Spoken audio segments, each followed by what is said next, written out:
What is up, everybody? I just want to get into our episode, but real quick, I want to tell you about a little fun thing that we were doing, especially since Nessa is on. Nessa is a huge Patreon fan and user, and I subscribe to her Patreon, and she's great. And so I was kind of inspired after this episode to really start pushing. And so I want to let you know that we've had a Patreon for a while now, and we've got all kinds of resources up on there. So we've got, what's in my bag for weddings. Of course, I feel like that's what everybody's staple, video is. But also for me, I've got a how to build a blog post for SEO. So I just walk you through how I build a blog post or a page, and considering SEO, every little tip and trick that you need to know to make it happen. And then, I go through what I give clients when they book, and I'm even starting like a camera basics series. So I would love for you guys to come hang out, join the Patreon. I would love to have you there. So you can just go to the link in the show notes, patreon.com/thebeardedtalk, or go to the new website, thebeardedtalk.com, and you can find the link in this episode. I want to talk about Nessa for a bit before we get started with the episode. She is just an incredible photographer. One of the things I love is that she is also like a real artist, like she's just into art, whether in making and crafting, and everything from her Instagram to her Patreon, which as I said, I'm a big fan of. And I've just learned a lot from her that a lot of other photographers weren't sharing, as more like camera specific stuff or whatever. But I feel like she's helped me run a better business. And that's just been really cool. Even after doing this for a long time, I'm looking for little ways to get better. And she's just got a lot of insight to that. So we talk a little bit about that. We talk about Patreon, but mostly we talk about just embracing the madness and the craziness of this time. We talk about taste and interior design, which is kind of crazy. So Nessa is a pleasure to listen to. So without any further ado, here is Nessa.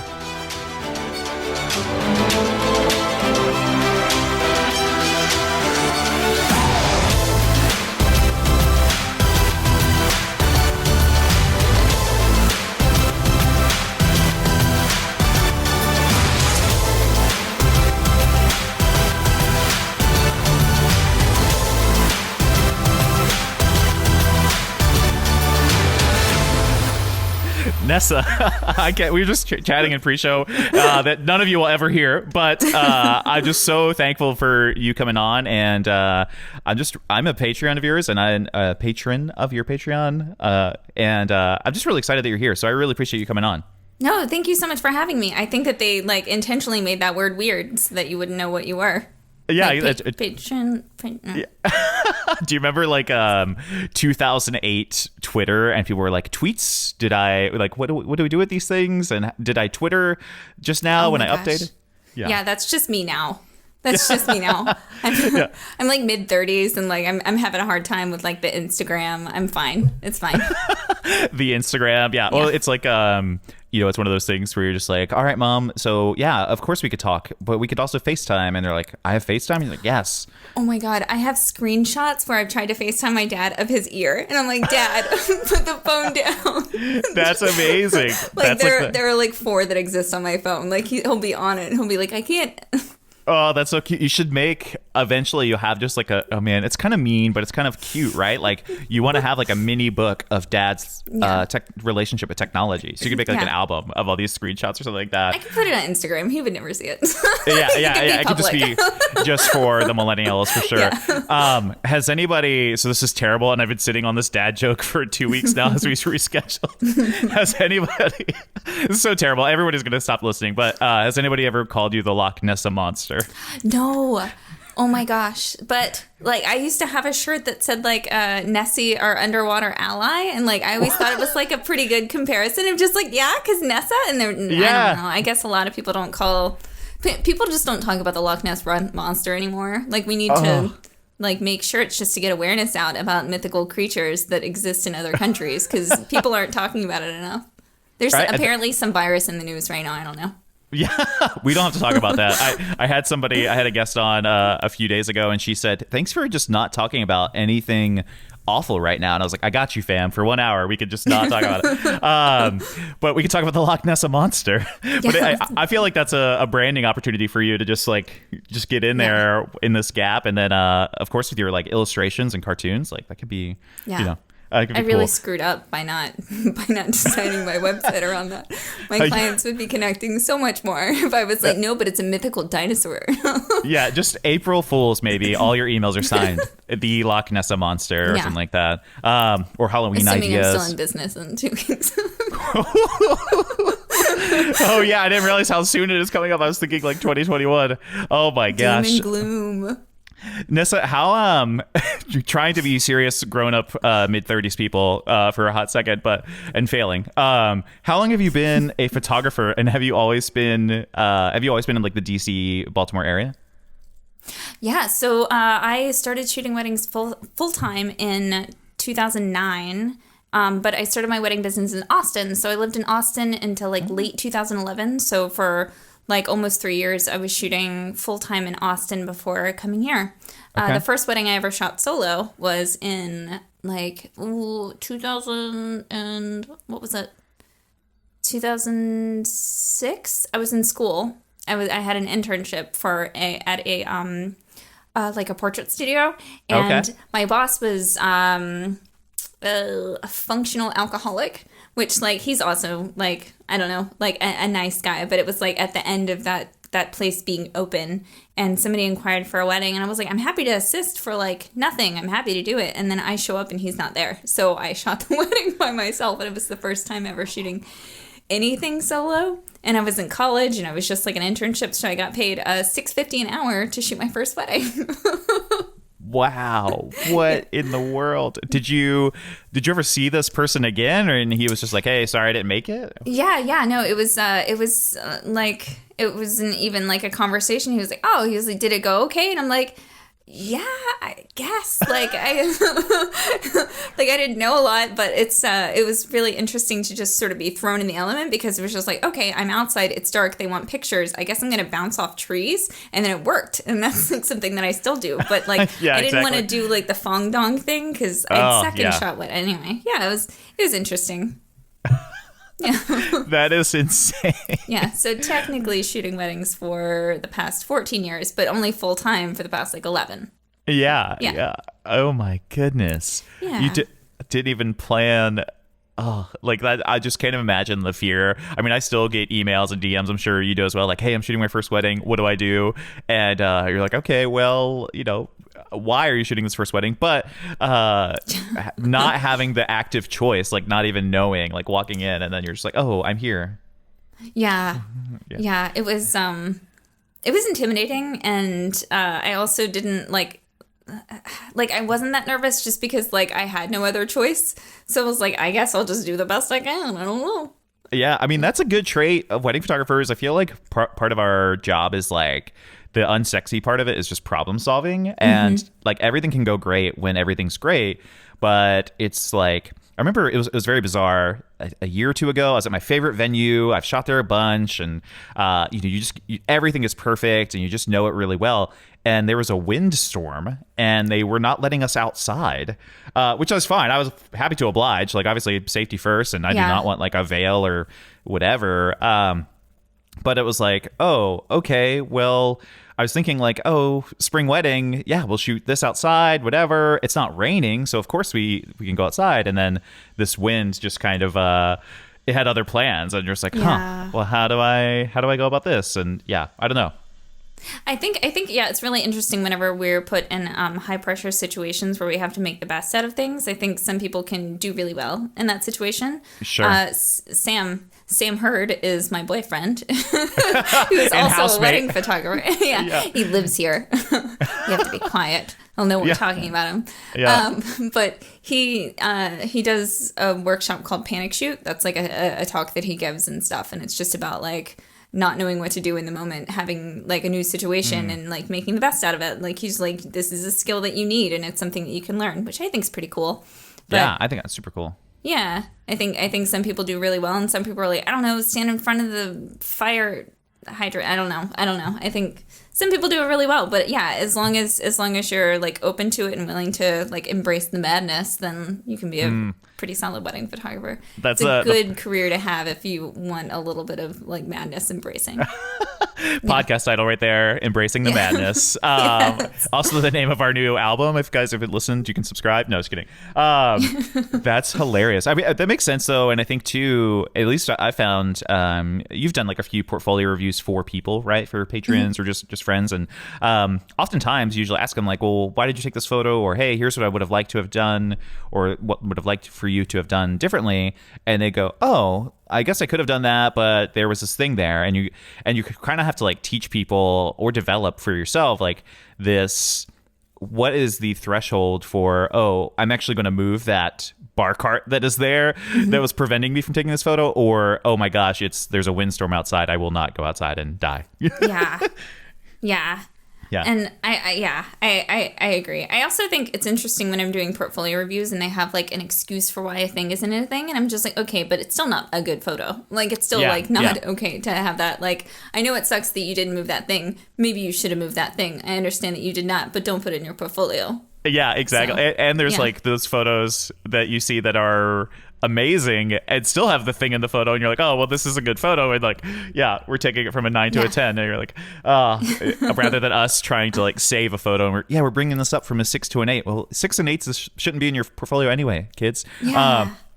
But so yeah, I didn't even know about the Austin thing. That's so cool. Are you originally from Texas? Are you a Texas person? No, I'm from Charleston, West Virginia. Originally, and I wasn't even gonna go to school. I was like some like same. Crappy little stoner or whatever.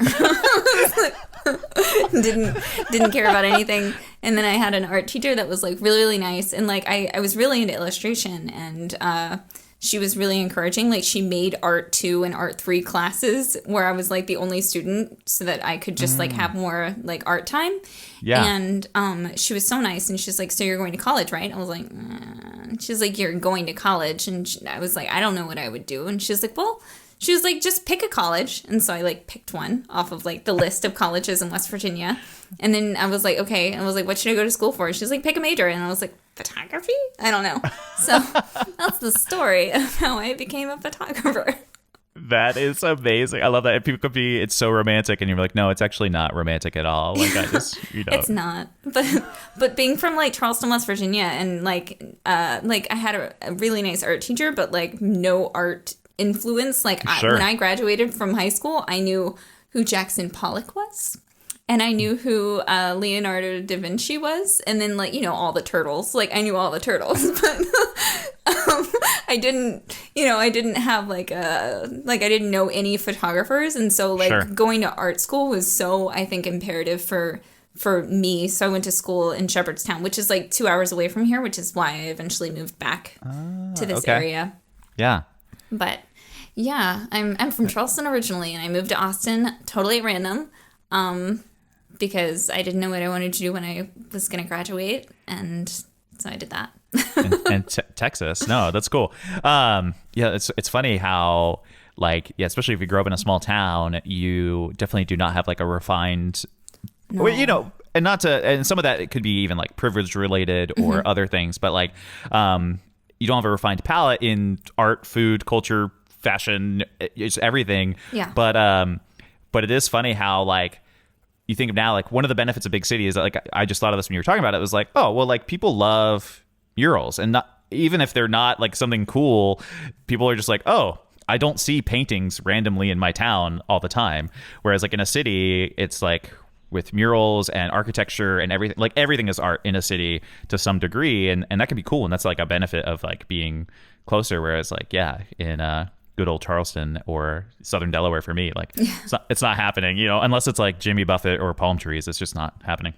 I also think that when you're from a small town, you have the added benefit of like, if you are sort of like a black sheep, if you do stand out a little bit, then you've spent most of your life like embracing the fact that you're a black sheep and being a little bit different. And I think that you have to be really you end up being really intentional with the things that you're attracted to and the things that you like. Like, you don't just like stumble upon awesome bands because you're living, in a small town where like all the music that's playing is like coming out of like a Hollister. You know what I mean? Like, like you're not being exposed to good things. You have to look after them. And I think that if you end up going into art, then that's a great place to come from. Like you've been sort of embracing things that make you different all along. And so I think it makes you maybe a little bit more unique, or like intentionally trying to be more unique because you're used to being the black sheep as a result. Yeah, so. I want to ask you about this. We did not plan this, but I totally feel that. And at least for me, it was always music. And like, I almost felt like I was hunting or chasing, or I had this like chip on my shoulder to find more bands or to find more music. And like, because I guess the reality is that it's from some fear of being left behind, you know, or like being behind ultimately. But no, I totally associate with that. And even now, I think in business, and even for me, like I don't do things for the same way, but I also I feel very comfortable like chasing and being aware of what is happening in my business, or like you know, even something as silly as like mirrorless cameras. It's like, okay, well, we want to research and at least know about them so that when it gets here, we're not stunned. Maybe that goes back to the panic thing of like preparing or whatever. Like, whereas a lot of people, non-black sheeps, if you will, you know, I feel more comfortable just like diving. They feel comfortable with like the middle ground, like the 2 to 8 range. And if you're less than a 2 or feel like less than a 2 for whatever reasons, then you're like, okay, yeah, I'm going to work and I'm going to try and be an 8 or whatever, or I want to be really knowledgeable in this. And the cool part is, at least for me, I felt like, and I can say this honestly now, it was just for me. Like it wasn't to please anybody else. There was no person, but it was just like to feel comfortable in my own black sheep skin, if you will. Yeah, I could see that. Yeah, especially with like being willing to embrace like new technology early. I think that if, you know, like what you've done is to like set out to be different and embrace like new bands that other people aren't necessarily doing, then you would be like comfortable doing that in a way that I think maybe other people wouldn't. Like, I think a lot of people, like, I mean, look at like Target, like people that decorate all of their, not to shit on Target. I just cursed. I probably can't curse. You're fine. You're fine. If you're fine with it, we're fine with it. Okay. Not to poo-poo on Target, but like if somebody decorates primarily with Target stuff and they're they're actively saying like, I'm okay decorating my house the same as everybody else, instead of like somebody that like is looking for the perfect armoire and like an antique store and stuff. I think just like there's nothing wrong with it. Obviously, being average is fine because most people are. Right. That's the point of being average. It's like literally. I think that's fine. And when it comes to art, being average is also good because I think most people want average art. I don't know. No, that makes sense. What's like average has a negative connotation, but if we remove that connotation, like the average is an organic thing that is like slowly dancing in the middle and because of the results of what people want. Hey friends, I just want to hop in here real quick and thank one of our sponsors. You guys know Tave. Tave is what I use to manage all of my photography business. Of course, it's been really helpful during this time just to make sure that I stay on task. I have, you know, emails going out, rescheduling, quotes, new contracts, all that stuff. It's been incredibly helpful to, you know, really manage the business. It's helped, you know, have projection as well as for, you know, for my finances, like if things come in and whatnot, quotes, proposals, payments, galleries, email scheduling, contracts, just everything. It's been incredibly helpful to kind of, you know, measure or move the load of like the 60 clients a year that we're managing right now and kind of move them around a little bit with everything going on. And it's just really great. I love Tave, love the team there. So guys, we're going to give you an extra 30 days to the free 30-day trial. So you guys have 60 days free trial from the Bearded Hog. And I would love for you guys to check out Tave. It's what I've used for years, and it's incredible, and it's super customizable. You can make it match your brand depending on your workflow. Like, oh, I had to adopt the quote system from this thing. You don't have to do that with Tave. You can run it however you would like to do it, and it's really cool. So head over to thebeardedhog.com/Tave, sign up, get your extra special 60-day free trial today. That's thebeardedhog.com/TAVE to try out Tave and get your life back today, guys. Tave, and you have plenty of time to learn how to use this software, right? So it's super easy, simple to use, and you guys, now is the time to dive into there. So thanks to Tave for sponsoring our show. So not to go like, not to sidetrack at all, but have you ever heard of Kristen Neff? She does work with self-compassion. No. So I'm really big into like just self-improvement and that kind of thing. But Kristen Neff is like the pioneer for the idea of self-compassion. And it's just about like being kind to yourself. And it's like the cure for self-confidence. So self-confidence is like, I feel good because I do good things. And the idea of self-compassion is like self-confidence. If you think that you're good because you do good things and then you don't do that thing good, then you start feeling bad because the thing you thought made you special isn't. And so self-compassion is about like being kind to yourself no matter what, and just kind of embracing the fact that people are going to be better at you than at things than you. Yeah. And yeah, I don't know. It's interesting to think about it in like a different way. Like I don't look at average as bad. I would say I'm average at most things. You should try any of my food. Um, but I think it's fine. Yeah, I don't know. It was just a little aside. I love Kristen Neff, so I'm like, plug.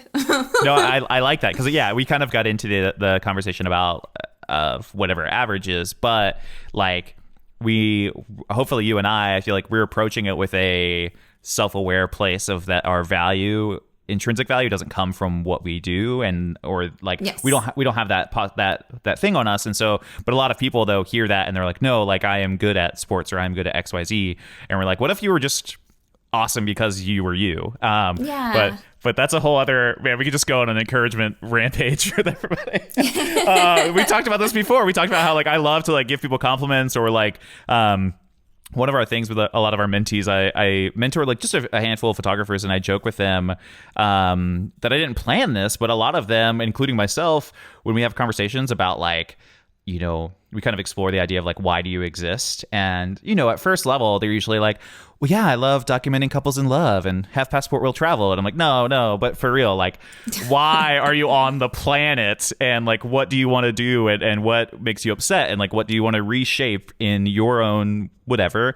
And we usually end up like crying, but it's like it's a really big deal. And it's like, yeah, you know, the cool part is like, once you find out, or at least you're on the journey of like finding out who you are and your purpose, your intrinsic value isn't related to what you do, and you can have a wedding where you only feel like you made 8s and 9s, but like because of your alignment with yourself and your convictions and how well you stayed in those, then it's still going to be within your purpose, and your clients will align with that as well if they align with your convictions in the first place. But anyway, that was a really long, weird thing. I like it. That's just what we found. Like we, at least for me, my own journey, man, we were not planning on this, but embrace the madness, everybody. So it's like you and I get these messages all the time, and Sam is probably the number one example of this, but like, you know, hey, what lens did you shoot that on? Or hey, what did you do this? And there's less conversation about like, why did I take this image? Or like, why do I even do this? And what is our like company mission and vision, and what are our values, or what are they for yourself, for Nessa or for Adam? And so many people just don't explore those things, and it's a process, and I'm still figuring those out. But like over the last 2 to 3 years, we've kind of had an awakening for me and my business, and it's honestly made the photography part of my job a lot easier, because I'm no longer shooting in my brain for the approval of other photographers. Mm-hmm. And I'm not to some level shooting for the approval of the couple. Like I'm shooting for like this mission, this overall thing that I like believe, and that my clients hopefully have aligned with. And that makes it really fun. And then it's like the camera's just the expression of like what is happening, you know? Yeah. Rather we got a than vision now. Yeah, exactly. I've got a bored people. No, it's just a lot better than being like, you know, seeing a MagMod ad and feeling guilty because you don't do off-camera flash, right? You know, like, yeah. You're just like, oh, I'm silly, you know, whatever. Where it's like the reality is like, hey, like it's fine, like stay in your lane, do your thing. Like the world is bigger than the photos that we make, which I know is a photography podcast, but it just is. Yeah, no, I love that. I think, yeah, it's so important to, you know, live your bliss and be your elf and do all the fun. I wish we were recording like your face. It was so you're mocking live your bliss, live your truth. It's cool, you know, whatever. Oh man, I love that so much. One of my favorite things that I've been a fan of yours for, I want to say a few years, and then I don't know if you remember this, but it was really funny. So Sam was our wedding photographer. And we were over at your house because I wanted my wife to meet him. I was like, yeah, you're like, I know Sam. I've been to his workshops. He's been on the podcast. Like, we have a little bit of a relationship, and I feel comfortable with him. But obviously, like, it's a big deal. Like, make sure your photographer is comfortable with your couple. And we came to the house, and you were actually there just for like a hot second. And I was like, oh, hey. And that's like the only time we've interacted in not even really interacted in person. But all that to say, you now have a Patreon, and as a fan of education, and I'm addicted to Patreon, so I have like 6 10 Same. people then. I'm backing so many people. It's addictive. Yeah. It's low barrier to entry, so it's like you don't feel bad. You're like, oh, $10 to my friend? Yeah. Sure. But then you have 12 of them or something. But the thing I love specifically about yours, and I know I've probably been like the annoying, like banging on the wall in certain areas where just these things that we don't talk about enough or whatever, or maybe we just don't see. And I think the cool thing about online education is that we are like getting better and better and better about exposing how we do the non-photo things. But one of my favorite things about your Patreon, one is like, it is very well branded to Nessa, which I think is great. And just like the super cute intro and everything. I'm adorable. Yeah, you said it, not me. No, it's good. Just kidding. Yeah, no awkward podcasters here. But no, we one of my favorite things though, and is you do this. What every business does, but for some odd reason as freelancers, we don't take this upon us. But you do this like client survey or client customer review card, and I did it my first time. And Which I'm so proud of you, by the way. Like doing a client survey, it's so intimidating. Oh, like it's terrifying. Intimidating For me, and I've done it for like 6 years. Okay, yeah, that's what I was gonna ask. Like, how long have you done it? And do some of the responses from year one still haunt your brain? Oh, some of them I wish that I knew who it was so I could send them a message and like explain myself. But like I know that like that's not helpful. Like I did a bad job. Like it doesn't matter what the explanation is. Like if it wasn't received properly, then that's on me. But like that's the part that kind of kills me. Yeah. Yeah. That's what I found, and we can get into this, but we kind of the goal was we asked very like basic questions. Or at least for me, it was, and I'm only saying this for the listeners who you and I both know, like what was on our cards, I feel like. But, just like, hey, how satisfied were you with the experience? Like, what could we have done better? What could we have done? Well, what was great? Were there any parts of the process that were bad or whatever? And then like, would you recommend us ultimately? And I think it's one of those things too, where there's probably stats about like, do people, because not all of at least for me, not all of my couples filled it out. I get like 10, maybe. Yeah. Maybe. Yeah. So if it's a good year. Yeah. So it's like, and then it's like, we should call it like the Karen motif. Like, will only the people who have something to complain about fill out the thing? Like the positive people, maybe they're like, oh, I already left her a review on Wedding Wire. Does she need this? And we're kind of like, yes, we still please would like to know, anything. But then, if there's somebody who's like itching to give negative feedback or, productive feedback in a way, then it's going to come out there, and my experience of doing it my first year is kind of like what you said. Like there's one thread of answers that feels like one person, and I'm just going to be real about it. They gave me some clues to where I was like, oh, let me go see who this actually, or see if I can figure it out, which is probably bad. Like I like tried to not do it, but I was like, all right, this is my first time. This is anonymous unless I can Sherlock my way into figuring out who you are. Yeah, exactly. Because they told me some of the reasons that of what the things they said, and I was like, oh, interesting. Okay, cool. Like, let me do this, and ultimately, I could not figure it out. But going back to what you said is like, I want to just call them and want to help them or explain myself or like, or do what I can do to be better, because the reality, and this is like, what I found is that they won't email you this information if they are sad. Yeah. And on the positive side, some couples, I know a lot of photographers struggle with this, is like, you'll send an email with your gallery, or I know for you, like you send a client gift and you just won't hear back. Like you just get ghosted, even on a good thing. And you've got to get used to that. It's so weird. Yeah, Sam and I have talked about that a few times. Like, he won't know how, like, they'll have never responded to any of his messages after the wedding. And then, like, 2 years later, they'll be like, we've got a kid. We loved our wedding pictures. We want you to take family pictures. And he was like, what? You never? Okay. Yeah, exactly. You're like, how does this work? And what has been, what's been your experience, like, the last 6 years doing this, like, customer client survey? And, how has that changed from year one to year now? Like, what have you learned along that process? So I think what was most interesting to me was like the defensive part of me did want to be like, but like I could show you the numbers. That's not. One thing was at the time I was doing albums that were like 15 spreads, and like I design it to be longer, and then they have to pay more for the album, which is pretty standard to like to do that. But I had like 2 clients that didn't love it. They felt like I was like adding on prices later, like unexpected stuff. And I was like, okay, good to know. I'll just make my album more expensive and include like more spreads, and then like try to make sure that I'm hitting like that mark each time. So like now I might design over like 1 or 2 spreads, but overall like I'm not making more money after the fact. I'm selling less albums, but like I don't want anybody to think that I'm doing that. Like it is. Yeah.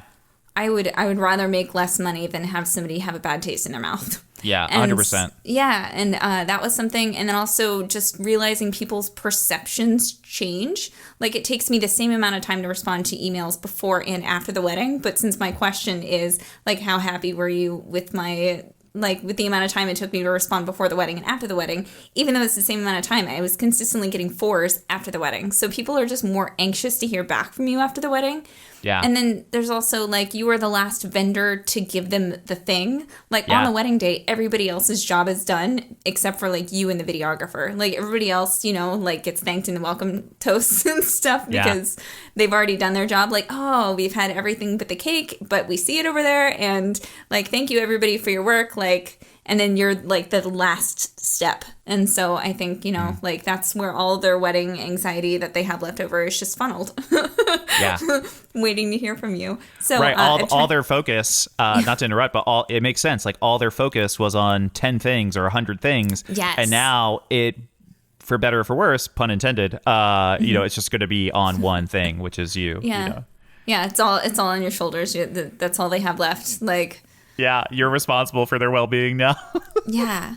Yes. And so I try to be like really on top. If somebody emails me like after the wedding, like I started implementing like an automated like 2 days after the wedding response to be like, hey, just so you know, like this is when you should expect your wedding pictures. And like I think that's been really helpful. And also like if anybody emails me anything at all, I like immediately try to like get back to that, even if it's just something really short. But yeah, I think that's been interesting. I don't have any reviews that like stand out in my head that were like negative, but like I try to take it and run with it. There's like a Buddhist, I was reading something where somebody was talking about a Buddhist teaching that was like, if somebody says something bad about you, like don't just let it go immediately, but think about if there's any merit to it, even if it was said in like a nasty way before deciding what to do with that. And so even if somebody had written something really bad, I think I probably would have like tried to take something away from it that was positive, because the idea is for me to like make my business better.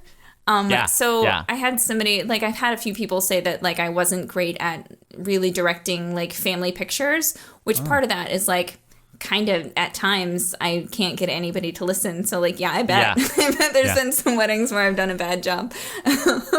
That's awesome. And then, I get feedback sometimes where people were disappointed because they were like, well, I separate all of my like different categories of pictures in different folders. Yeah. And so like there'll be like, you know, like getting ready pictures and couples portraits and ceremony. And one person's like, I really wish I could see everything chronologically. And I'm like, oh, I wish I could email them, because if they just drag everything into one folder, like the file names are chronological. Yeah, like I'm not trying to keep you from having that experience. One, do you use what's your delivery? Do you use Shootproof or something else? Yes. Yeah, I've been using Shootproof. I don't make as much money as I did when I was on Instaproofs. That Find Biz, like the photo sales thing is like real that they do.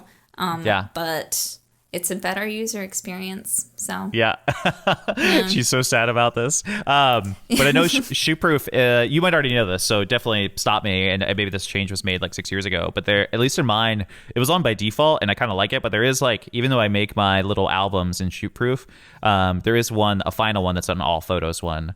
And that's like chronological, and it's been helpful for like, you know, I feel like we get this nerdy in DC, the DC area, you get this like nerdy boss type guy, buyer type, and he's like, oh, I want the all photos, like I'm going to look through every single one, and then other people are like, I'm just going to look at the getting ready, or I'm just going to look at bride and groom or bride and bride, and So yeah, you probably already know that. You're nodding your head. So It doesn't work if you have over a certain amount of pictures. And since I deliver all my images in both black and white and color, the amount of photos in my gallery is too much for me to have all photos. I know it's such a.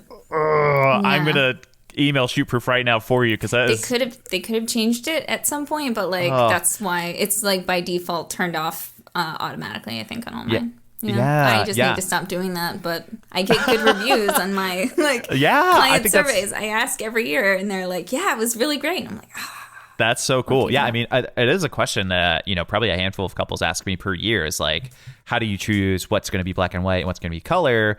And I feel like the Nessa answer is the best answer. It's going to be sorry. It's going to be the best answer to where you're like, hey, well, actually everything is delivered in color and black and white. Whereas I can see like even myself or other people have kind of danced around this. You have the hardcore photographers that are like, my artistic expression and chosen priesthood of the Royal Photography alumni have decided certain images will be black and white and only black and white. Forever. That's an artistic choice. It's just a thing. I don't know why this is turning into Trump talking, but and then you have other photographers where I'm kind of like in the middle. Like I lack the conviction of either of you guys, you and the Royal alum Trump sounding person. Where I'm like, hey, if it seems cool and looks cool in black and white, I make it black and white, and then but most of the time we include the color version next to it. So But again, that's probably out of like, I just want you to like me. Or it's asked like pre-booking. So I'm like, oh, pre-book. Whereas after booking, you could just be like, no, everything is my choice. Yeah. Yeah. I wonder how much artistic integrity it actually stands behind, and how much of it is like, I was in mixed lighting. I want to color balance. Yeah, I'd be like, listen, especially for me, I love color, and most of the DJs I feel like now will come up to me and they'll be like, hey, so I have a few lights that I would like to set up in color, and I'm like, cool. Color? Yes, please. Like, I'm usually the guy that's like, yes, please, 100%. If they're not full blast, I will be sad about you. Like, and they're like, oh, okay, cool. But then, you get this, like, I used to shoot concerts, so you get this, like, half blue, half, normal skin tone person. Mm-hmm. And in color, it's very challenging. And to the non-photographer eye, you're just like, why is my face like that? And I feel like that's our job, is to answer questions like that well. And so you're like, black and white. Somehow, even after doing this for as long as we still cannot, magically between file type and Lightroom and Capture One, like still get this to kind of look okay. But that the black and white and color thing is an interesting thing too. Like, when did you start doing that? And obviously, like why do you put more work on yourself, Nessa? Yeah, I think it's less work, because if somebody came back and told me to like correct one image, then I'm gonna be like, oh, like, do I have to? Like, I don't want to do that. So I think this is easier, even though it would be like 2 clients a year. Like, if anybody asked me to do it, I'd be like, no, I don't want to. And so this is easier. But so I come from a community of photographers that were in a Flickr group. And somebody said that they did it, and I was like, I'll try it. And then it's really easy for me to do it. Like, I can batch it. I just like color correct everything, and then I just export it in color, and then I export it in black and white. And so it's easy for me. It's not more work. It just takes like a little bit longer for the computer to do it. But I'm like off, like living my best life. Yeah. Living my bliss. Yeah, while my computer is doing all the editing for me. So exactly. I just have to color correct everything. You're just Command Shift E and you're out of there. You're just like, you don't even know. Practically, and we won't jump into too much if this is like a patron post I missed. I don't want to creep on any of that stuff. But practically, does that just look like virtual copies, or do you just make a collection that is all of that, turn it black and white, and export it that? Like, how functionally does that look for you? So I just posted this, but I mean, it's not like. I don't think anybody will delve into this and be don't tell us too much, Nessa. Just tell us a smidge. No, I just I export the JPEGs, and I use like another program that like applies like a preset on all the images after they're exported as JPEG. So it's like an added layer of consistency. And so I downloaded the program twice on my computer. I like renamed it so I could download it again. And so I can export to, whenever you export from Lightroom, you can export into another software. And so I just like, it exports the images twice, once regular color, and then the other one I like affix BW at the end of it, and then it goes into the program again. And so I'm just hitting my preset on one and the preset on the other, and then it's just going. So Yeah, the I'm a light. genius. I can the see. light- I can see by the look on your face. You are just Yeah. no, I'm just Well, no, I love it because it's How does she I love do it? I love and I'm addicted to all things workflow and Oh my gosh, me too. just like very, obviously like speeding up Lightroom. We're just like, hey, how do you do this? Or like, what's the key command for matching exposure? And I'm like, oh, Shift Command Option V, or whatever, or M. Yeah. And then, but I love that. Yeah, you have like a second program after that you're like shooting it to, and then that program's handling your black and white like actual thing. Yeah. Okay. Yeah, my images are all in color when they leave Lightroom, and then Okay. they are not. Yeah. That is cool. That's awesome. Very cool, man. I can't. Yeah, your poor computer though, Nessa. It's doing double the work. It's sad. Oh, that's your podcast. I was listening to your podcast. I love it. It's either terrible. I wanted to be prepared. I was just like, I don't know what kind of hard hitting journalistic questions he's going to be asking. You're the I better worst. Research. You're like, what hard hitting bearded things are he's going to ask? I feel like that's the word. There are some people who come into the podcast and I think we've gotten better at like communicating everything up front, but some people are like, hey, are you going to send me questions beforehand? And at first I was like, yeah. And so I'd like develop all these questions and then that seems hard. Yeah. It's a lot of homework for you to do. Yeah. I mean, I have some notes. I mean, I just have Nessa Kessinger and then Loch Nessa Just a Monster. picture of the Loch Ness Monster. Yep. That's I literally exactly what it just I would says that, expect. and then a week ago or whenever we were supposed to talk, I just said today was the perfect day to talk, but I forget why I wrote that. Yeah. So I don't even know. I think it was like I was doing productivity or batching something, and I was like, oh, I think Nessa would be proud, or so I don't even know. I am. Oh man, I love it so much. Yeah, I don't even know, but yeah, people always want to know like how are we going to do the podcast, and now I try to be like, hey, there's no agenda, it's conversational. I promise I will not let you be awkwardly in silence, whereas like the introverts are like, that's fine with me, but I'm usually like and I'm like, yeah, we'll take care of it and we'll talk about whatever. And there are some guests that I just know are going to be we'll have like some kind of rapport and it goes well, and then yeah, we hit them with the hard hitting journalistic questions, so like Nessa, what do you think outside of hypothetical pandemics that we don't want to talk about, or I don't want to talk about, what does the future of the wedding photography industry look like? Hey everyone, just hopping in here to thank our other sponsor, Photobooth Supply Co. During wedding season, when we're normally having wedding season, I'm thinking of how I can expand, generate more revenue. It's something we all need to be thinking about, especially right now. Like, how could you add more value to the weddings that you've already booked is kind of a question that everybody's asking. And so most of the time I come up with ideas, and usually it seems like more of a hassle, but that's until Photobooth Supply Co. Photobooth Supply Co. is this incredible company based in California. If you've been watching their Instagram stories on how they're managing everything, it is hilarious and wonderful. I love their CEO, Brandon. He's been on the podcast before. I have their new booth. It's called the Salsa, and it's leveled up everything, guys. It's been a wonderful add-on to our businesses, our weddings, if you will, and it's just been really, really cool. It's digital only, selfie style, eco-friendly. It's all in one. There's nothing, you don't have to hire an attendant. It's not huge. It's only takes 60 seconds to set up. It's really painless. Absolutely incredible. One of the things I love too is that it can generate email lists and phone number lists off of everybody who uses it. So that's really cool. After weddings, I'll have a list of everybody who got a photo or got an email or whatever, and I can just talk to them after the wedding if I want to do some marketing or just kind of see, what our audience is looking like. Also, too, guys, especially right now, Salsa's super affordable and they take payments. So you don't even have to save up to start making more money. You can start today. So head over to thebeardedhog.com/booth to get your Salsa photo booth and start making more money on every wedding today. That's thebeardedhog.com/BOOTH. Huge thanks to Photobooth Supply Co. for sponsoring our show.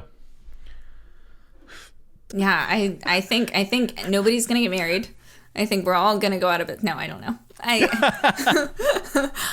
think it's really nice that I come from a background of like, I'm from Southern West Virginia. I come from like a very like the area that I came from didn't have a ton of money. Like I was the first person in my family to graduate from high school, let alone like go to college and like start. Oh wow! Like my mom 2 years ago asked for Hooked on Phonics for like her birthday. Like she can't read. Like I come from like a very uneducated family.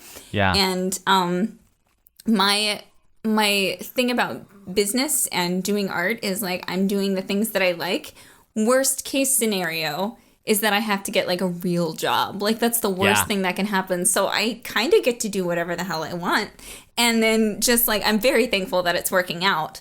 But I don't like look to the future too much. Yeah. I'm just sort of doing the thing. And I think that's part of the reason why like I'll never have like an associate photographer or whatever. Like, I'm like the thing that I'm working on like part-time is like working on children's illustration books. And like, I know there are like millions and millionaires that are children's illustration book authors or whatever. Like that's not true. Like they're like, it's not like a lucrative business. But I don't know what will happen in the business, but I'm glad that it's working out now, and that like I've been able to, like buy a house and like take care of myself and stuff. But I would be a shit prophet. I shouldn't. I cursed again. No, it's fine. It's literally fine, unless you are not fine with it. It's fine. No. I have this idea of who I am, and that person is a person that doesn't curse around my mom. I'm just kidding. It's fine. We'll need to have you come back, and we need to talk about this real stuff of like what do you think your brand comes off like, or what do you think you come off like, and what do you actually come off like, and why it's important to like, be hunting for self-awareness and fulfillment and compassion. I love that. For you, I'm just taking a guess, and this is only from being an onlooker for the last few years, that like myself, humor is your coping mechanism for vulnerability. Oh. Interesting. Yeah. I'm not gonna tell you things about myself if you're just gonna use them against me. No, not against, but I mean, obviously, we can tell, so you don't have to tell us. I think it's good. One thing that I really enjoy, like I talk about therapy and like the podcast that I do for Patreon and stuff. So like people know that I see a therapist. Also, everybody should see a therapist. 100%. But like my therapist is great because she gets my humor, and she can like, we have the same sense of humor, and like I would not enjoy therapy as much if I couldn't end up laughing. And then there's all these studies that show that like, I don't know, humor, like if you can, like if you are in a relationship where you guys end up like laughing as you're arguing, then you're more likely to stay together. Like humor is good and it's important. So it's also a defense mechanism. That's fine. These are the hard-hitting journalistic questions, Nessa, that we go into. So I love it. And we're doing, some guests, it really depends on the internet connection, but sometimes we'll just be audio. So it'll just be like kind of a phone call. And then some couples were like face-to-face on, Zoom or FaceTime. And so like, I feel like it's an added layer of vulnerability that we could see each other. So we're getting the best out of you. We're getting the best in absolutely. Nessa. I dressed just for this. Yeah. Even though we won't show anybody, but she dressed for this. I also did too. This is a soccer shirt that I bought at a thrift store. So, and then I've got my mom headband on. So. Can we? This is like a formal request post hypothetical and ongoing current pandemics. Have you heard of the shop in DC called Miss Pixies? No. Okay. Should I have?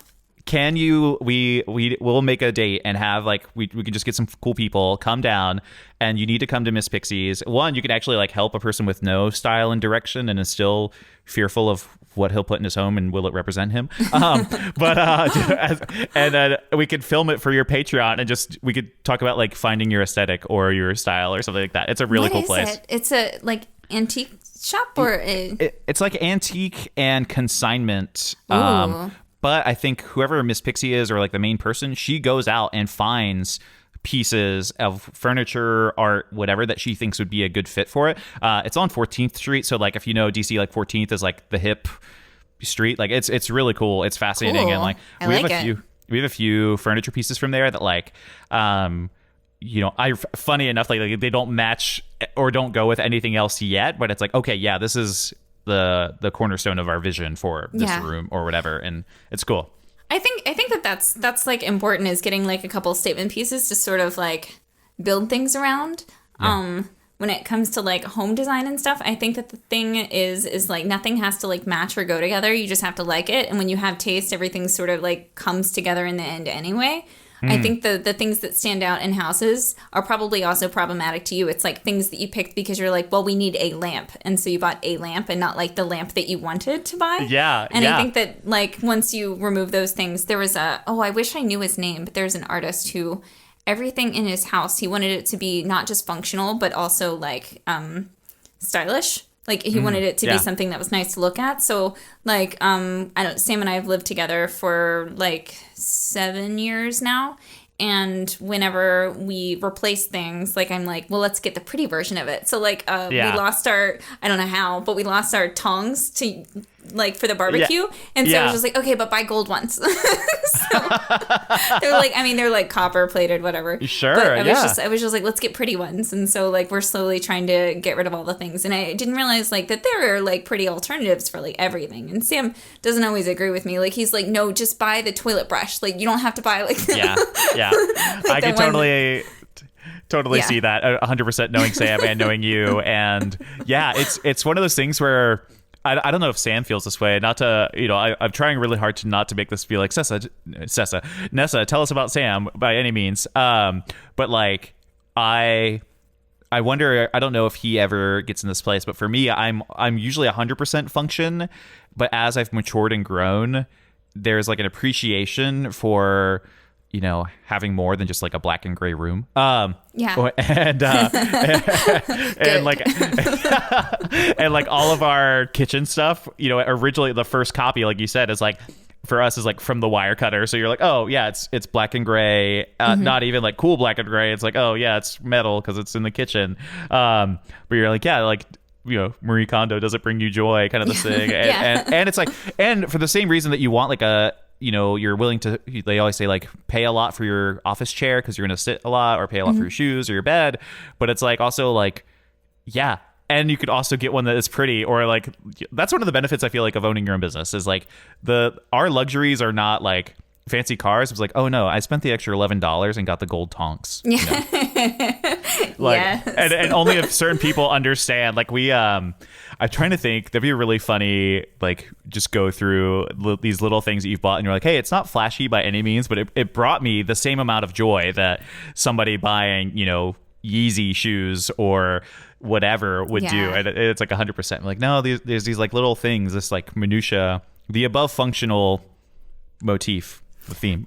I think another thing, like they teach you in whenever you're doing like prop design and illustration and stuff, is like don't just draw a chair that looks like a chair. Like go and look up like what a mid-century modern chair looks like and try to like evoke a mood. Like try to make it really intentional. I think that like if you're supposed to do that in illustration, you should definitely be doing that in real life and like the space that you're living. Like don't just pick a chair. Don't be like, I need a chair, so I will buy a chair. Like buy a good chair. Yeah. Yeah. So now that we've taken the podcast to this direction, Nessa, I'm available for. I'm going to promote my new business as being an interior designer. You can follow me on. No, Nessa K Designs. No. So the Loch Nessa Monster Designs are us. Do you feel like that kind of like picking your aesthetic? We'll even keep it to that theme for even brand or home or whatever.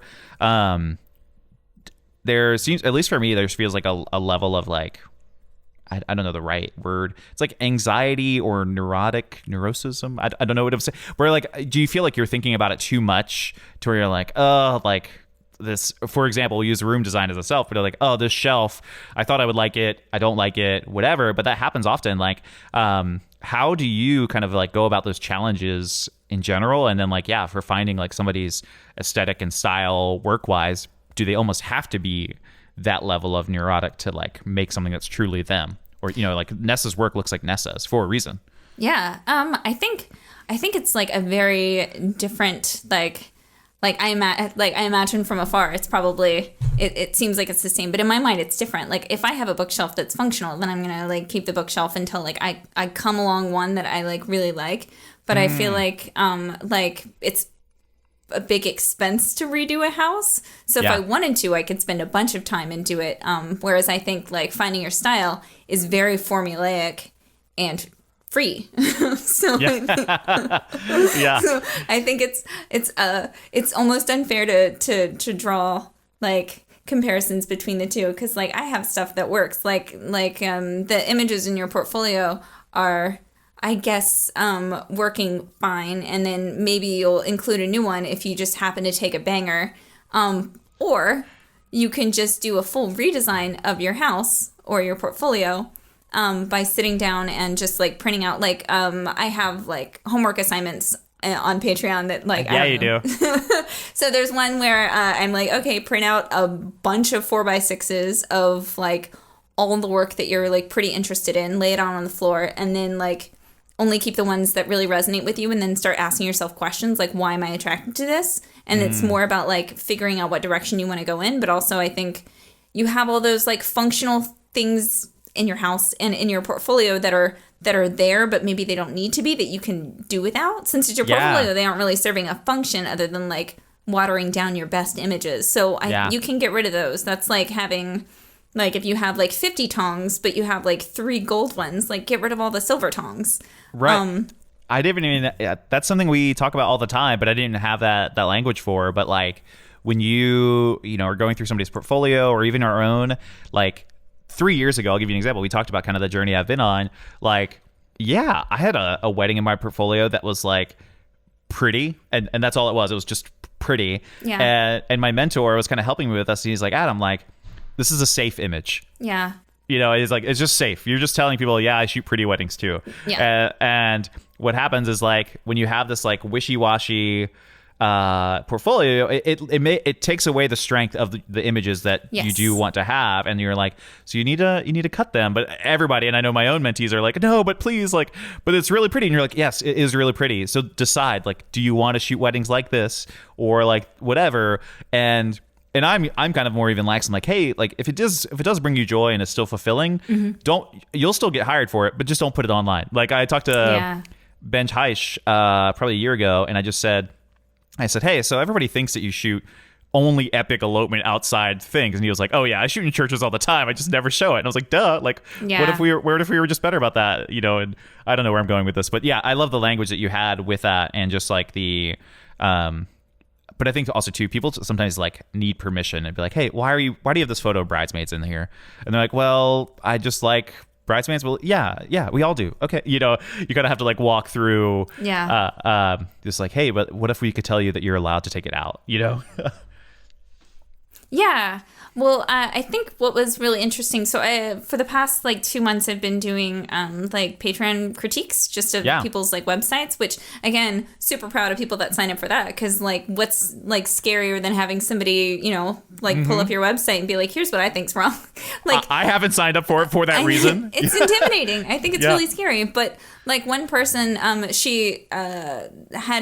she does like great work, but she posts a lot of safe work. And so I was talking about like what her branding looked like. And I was like, it's traditional. And I was trying to like, I mean, I wasn't saying like you should be showing more experimental things. Like she wasn't showing any experimental things. So it was just like, okay, I think that you're going to book the type of client that you're showing here. And like she had pictures of like party buses. I was like, there's nothing wrong with that. But you really have to explore why you're doing these things for you to know whether or not you should be.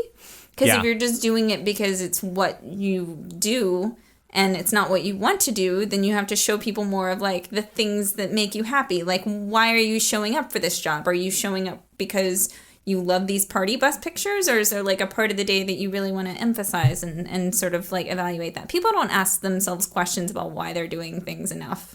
Yeah, that's probably why we like this. And we're like, oh no, please ask me why. Like I want to have an answer, and we want to like go on the journey of finding of a why, or whatever. And like I know for me, both in the work and even for us, like developing just kind of like asking that question, why do we exist, was like we were asked, what do we not like, or what do we not. Because if we couldn't figure out like why, what do we like, or like what do you hate, or what do you not want there to be in the world. And I was very easy to like figure that out.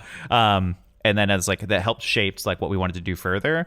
I think too, this is like my hill I'm going to die on for photographers, but like maybe it's just our industry, and I don't know if plumbers like send each other photos of their work and be like, hey, check out my install job, tell me what you think. Or maybe there's a plumbing Reddit I don't know about, but that's where I'm going to be this afternoon, because now I'm interested. But there, a lot of photographers, something we do with our second shooters is like I'll review their images after a wedding for them for free, and just like kind of like walk through and I tell them that, like, guys, this is not a Adam is better than you thing by any means. Like, and there are some situations where that is what we want. And like, okay, yeah, we're hiring an expert that we believe in to look at it. But I'm just like, nobody tells us about our work at all, like in general, or like, hey, I really like this image, or hey, did you intentionally mean to do it this way? And you go, yeah. You're like, hey, I noticed that. That's so cool. Or actually I didn't. I'm going to watch that next time. Or, just all kinds of things. Or we're like, hey, could this image be, what I usually ask is I'll say, why did you take this image? And they'll say, I like it for this reason. I'm like, okay. And usually, at least at level 1, it's like, we just crop in, and then I'm like, hey, this image is so much stronger because of this, and sometimes we don't have to do that, but I'm like, man, this image is even more of what you wanted. And it's like, we want this like strong flavor rather than this like lukewarmness, kind of thing. And, but again, that's just like part of growth. But yeah, I'm a big fan of just like, let's just look at each other's work sometimes and whatever. And like, instead of dropping fire emojis on Instagram, like how much worth is that to us? And just be like, hey, what were you trying to do with this image? Or like talk about it. But yeah, friends should talk, which is the theme of Nessa's Patreon. Or strangers should talk. Sorry, not friends. Friends should not. Everybody should talk to everybody, but no touching. Yeah. Especially right now. Yeah. Social so distancing. Important. Yeah. I love that. Well, cool. Thank you so much for being on. I want to know, do you have anything fun happening this year outside of, pandemics? And then, where is the best place? What do you got going on Patreon that like, I would encourage people to sign up for? It's one of the ones I'm signed up for. Thank you. I love it because it's like, a big thing we talk about on here, and then other photographers now after being in business for a while, and like you just get things to be working, and then you're like, okay, well, what can I do better? Like my goal now is just fulfillment, and whatever that means, and doing this in a fulfilling way. And it's like it was so cool to see the report card or like the client care card. It's something silly, but no, this is like one. I say this all the time, usually as like condescending to myself, and I'm like, no, this is something real businesses do, and we're a real business, and real businesses send out the awkward email about coronavirus, like that's what we should be doing, or whatever, or like being ready for these things, and we hide from them, but it's like it's something we should do. And so all that to say, I'm a huge fan. So what do you have going on that we can be excited for and we can be a part of? And So I think one thing that's cool about Patreon is that you have access to like all the old stuff, and I've been on there for like a year and a half now. So there's I think there's like 28 videos, and then like just as many like written up posts, and just as less podcasts. And the podcasts are all public. So you can listen to my podcast. They're like 10 little minutes of bite-sized information, and sometimes it's mostly personal, but I'm always trying to tie it back to just running a business and being a self-employed person.